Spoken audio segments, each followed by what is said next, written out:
So, Keith Thurman beats Robert Guerrero on a unanimous points decision win. Overall impressions of the fight, exactly as I predicted. Like I said, Guerrero does not understand movement, and Keith Thurman from round one was giving Guerrero movement. He hit Guerrero with his best shots, and like I said, Thurman throws punches from some very weird, unorthodox angles, and does hit hard. Guerrero, for his part, typical, walking forward, walking onto big right hands, had no reply to how to deal with the right hand or the left hook. You know, when they talk about people being experienced champions, and experienced in terms of being a full-time world champion, you think you'd learn from your mistakes. You know you're open to the right hand, and then you're fighting a guy who's a big puncher who is going to be landing big right hands on you. You would try and do something to deal with that. But Guerrero came in basically straight lines, no head movement, and no lateral movement. Thurman, for the early rounds, basically went out there and banked the points, and went out there to try and knock out Guerrero. Thurman's performance looked good. The bruising or the lump over the eye, or just on the forehead, was a concern to Keith. You could hear it in the corner, but his trainer Dan Birmingham, and this is why it's key to have experienced corner, and Dan Birmingham showed his experience, told him to calm down, and instructed Keith to be a warrior in there. I didn't hear much about what Robert Guerrero's father was saying, but it surprised me in the fight actually, because Guerrero's best work was when he actually smothered Keith's work, got up close and tried to rough Keith Thurman up. I'm surprised that he didn't try doing that from the minute he knew Keith was going to be landing them big right hands. He wasn't going to say, you know what, I can take your best shot, which Guerrero proved he could take his best shot, and walk Keith down, close him down, and get on the ropes and try and rough him up, because he seemed to have the most success when he had Keith on the ropes. That would have been Guerrero's best success to win the fight. What did I learn from the fight? Well, I did mention, I said to Keith Thurman fans that he is prone to cuts, and now in this fight, the Bundu fight, there was a cut. This fight, there's a swelling, so he's got a face that swells up pretty easily. Guerrero not noted as being a big puncher, but he was able to bruise Thurman's face, on his forehead, and in the fight before, Bundu was able to cause a cut. So there is a soft, I think Thurman's skin is soft tissue. Again, something we need to consider later on for guys certainly who can throw that stinging left jab and a good right hand. Again, defense. Guerrero had no defense, and like I said, Thurman's defense is his footwork and his agility, speed of footwork, his feet and hands, there to get his hands up. Otherwise, he has no sense of defense. Like I said, he's 90% offense and 10% defense. Like I said, a lot of that's because of the movement. And he seemed uncomfortable when he was pinned against the ropes, as if he didn't quite know what to do. Guerrero certainly looked the better man on the inside when he had Thurman against the ropes. Thurman didn't look so comfortable. There were moments when Keith was backing up in straight lines with his chin stuck up in the air, a la Soto Karass fight where he got tagged. And the tendency to, when he's ducking, his head goes down so he doesn't quite see the shots coming. So that's another thing that I see is a concern. And these big winging right hands he likes to throw. Like I said, he throws punches like a fast bowler. The overhand right is like he's trying to bowl up. I'll have to ask him if he's played any cricket before. He'd probably be a decent fast bowler. And it's not being funny here, but these right hands that Thurman's throwing, with the viciousness he's throwing them, I'm not so sure how long career Keith Thurman's going to have. I'm not so sure Keith Thurman's going to be around in 10 years' time.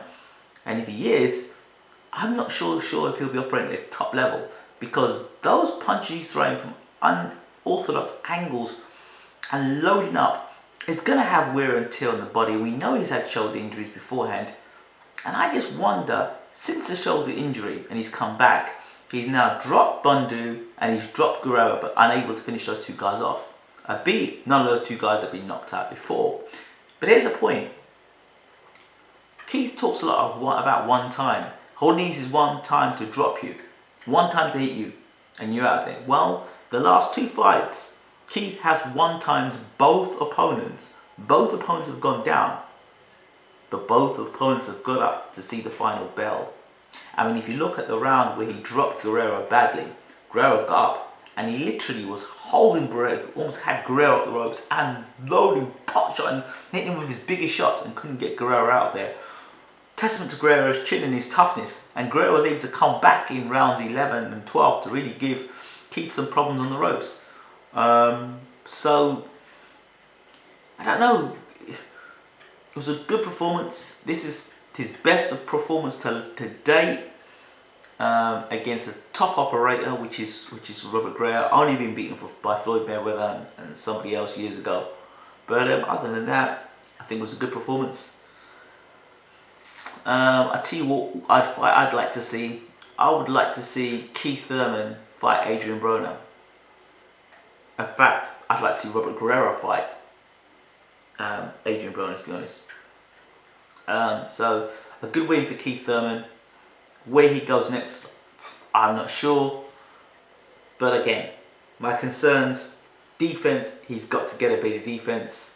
They've got to work on defense. I mean, moving your feet is fine, but at some point, somebody's going to stand in there with you and have as good hand speed as you, have a good jab, have a good right hand, and you're going to have to be able to block punches. I don't mean just put your hands up like that. You mean you have to literally slip and roll and block punches. And when you're on the ropes, like I said, his inside game or on the ropes, Keith looked pretty weak.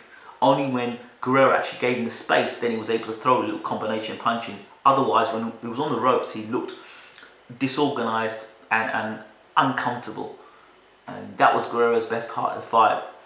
Again, pulling out your head in the air, pulling away from punches and having your hands down by your side. You know, Keith is a fighter I love a lot, got a lot of time for, but you know, you've got to be honest with this game, and you've got to say when you see a fighter doing things, you think, I'm not sure there. But there were some good things he did do as well. He mimicked the right hand of Mayweather. I don't know if you saw that. There was quite a few times he threw a straight right hand and got out. Threw a straight right hand and got out. I thought he was more effective actually with the straight right hand than he was with his big looping right hand. I think the big looping right hand people see more. The shot he put Guerrero down was top class shot. Typical inside bang, drop you. Same shot that he dropped Soto Carras with is the same shot he dropped Guerrero with. Who knows what's next for both guys. While I'm at it, I might as well do my Adrien Broner, it's a time in the morning. Adrien Broner versus John Molina.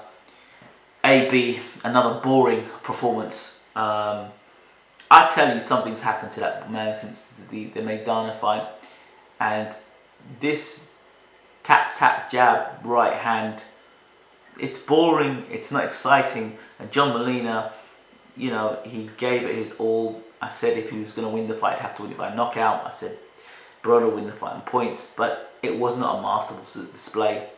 And anybody who decides to go out there and put it on Broner, really put it on him. And I was surprised at John Molina that he didn't.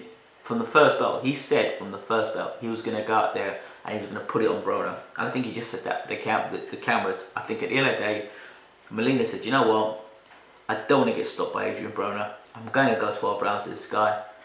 I'll make a fight of it. If I can land the right hand, then fine. Otherwise, I'll go the 12 rounds, put up a half decent fight, and go the 12 rounds. And that's what it seemed to me from the minute I saw he didn't want to commit and really get stuck in. You can blame Adrien Broner all he wants, but I mean, you've been around long enough, John Molina. You knew that you were never going to be able to outbox him. But you know what was funny about the fight as well? How the hell you are taller, longer arms than Adrien Broner, but yet Adrien Broner lands more jabs than you? How the hell does that happen? Where was your own left jab? I mean, you're tall. Tall for what? If you're not going to use your left jab, reach for what? If you're not going to use your left jab, you could have kept the reach and kept the jab on Adrien all night long. Didn't. Adrien outlanded and outworked Molina. I know. Again, defense of Broner. He's still getting tagged with right hands and left hooks. He's still vulnerable to the left hook, which is what Maidana caught him with. He's still open to the right hand. And anybody who's got proper punch power, I don't know what Molina was doing, but anyone who's got real punch power, again, Thurman would give Broner some serious problems because he's got the speed of hand and foot and power. That's a fight I wouldn't mind seeing Broner take next. I don't think Broner's got the power. He's got hand speed, but he doesn't have a great work rate. And I think Thurman's got better in and out movement. And while he's clowning, Thurman can land heavy shots. But yeah, so those are my thoughts. John Molina, go fight Robert Guerrero. And Keith Thurman and Broner should fight one another next. Probably won't happen. So, those are my thoughts. Hope you like the new intro for boxing. And check us out now on Twitter. We've moved from Bayloric Worldwide TV over to Bayloric TV Boxing. So that's Bayloric, BAYLORIC TV Boxing, BOXIM. That's the new Twitter page. Simply so that all the boxing videos that we do, all the boxing interviews we do, all the blogs that we do, that's all connected to that Twitter page. So if you want your blogs retweeted, then hit us up there. So thanks a lot. Thank you all for your support and watching the videos. If you're gonna ask me what happened at Adrien Broner, I don't know. I don't particularly care about Adrien Broner. It's not somebody I'm really excited about. But you know, I didn't bother watching Adrien Broner. I was too tired, so I got this video out for you guys. So I'm sure Adrien Broner won his fight quite comfortably. If he didn't, oh dear. So yeah, that's my thoughts. Thanks again for watching.